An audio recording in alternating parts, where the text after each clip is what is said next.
Good morning, respected chairpersons and the delegates. I'm Divya from AIMS Delhi. We'll discuss what is an appropriate research environment for a pediatric surgeon.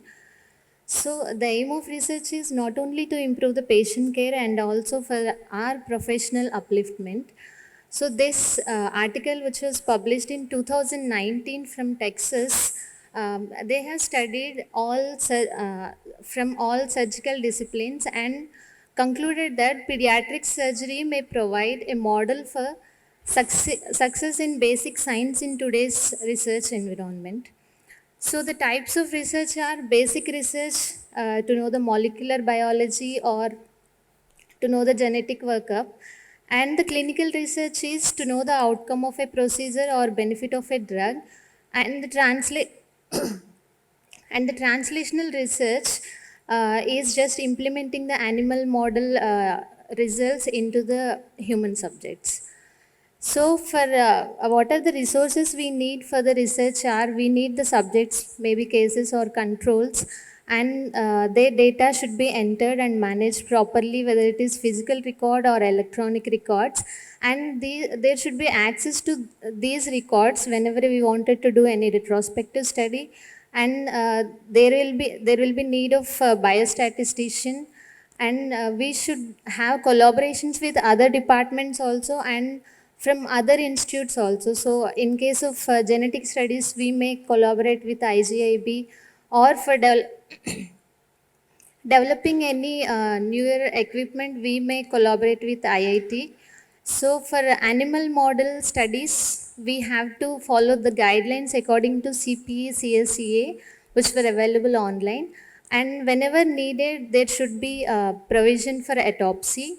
And we should have funds, we should have time for research, and we should have support from the colleagues, and we should also have basic research knowledge. That is why NMC has mandated this online course of BCBR for all the residents and faculty. And we should require rewards also to keep ourselves motivated for conducting the research. And the GCP guidelines are available online.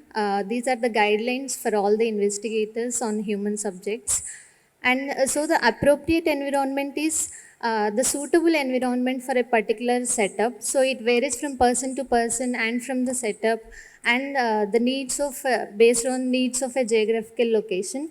Because during my residency, I observed so many TEF cases being referred to us from Haryana, from a district called Nu. So this is article published in JIPS based on a questionnaire to know the knowledge among resident doctors. So the obstacles they felt were lack of time, interest, and guidance, and the infrastructure. So the suggestions from the study participants are they advised to have, they felt to have more research program, workshops on this research methodology, and they felt they should have uh, dedicated time period for their research. So this article published in 2016, which evaluated the research output from 579 Indian medical institutions. They found out in their study that 57% of medical colleges in India doesn't have a single publication during that time period. So we need to improve our medical research practices. So to conclude, whatever may be the setup we are in, we should have a determination to conduct the medical research. We can have a data of all our patients, and we can analyze the data, and we should allocate some time for this research, and we should read the recently published articles in the journal so that we can keep updated about the recent updates, and data falsification or fabrication should not be done. Thank you. Divya, you have worked in two medical colleges in Delhi itself. Yes, So, sir. what was the change or difference did you find when you joined the Institute of National Importance? And what were the factors probably which were responsible for the differences of research status in these two institutions? So, sir, after joining in All India Institute, I found there are so many resources to conduct the research. Like the funds are available adequately, and even the collaboration with other institutes is easy with the, because those institutes they will approach aims for conducting the research. So it became easy for me in aims rather than in other colleges. So, do you also feel that being, as I said, you are in a unique position because of where you are working, and there are some privileges, like you mentioned. Yes, sir. So, I think you also mentioned, allocation of dedicated time. you know. Now, what would be your advice for somebody who does not have the same set of privileges that you have? To develop, it's ultimately a mindset. If it's Exactly. you have the power to think, you will do it wherever you are.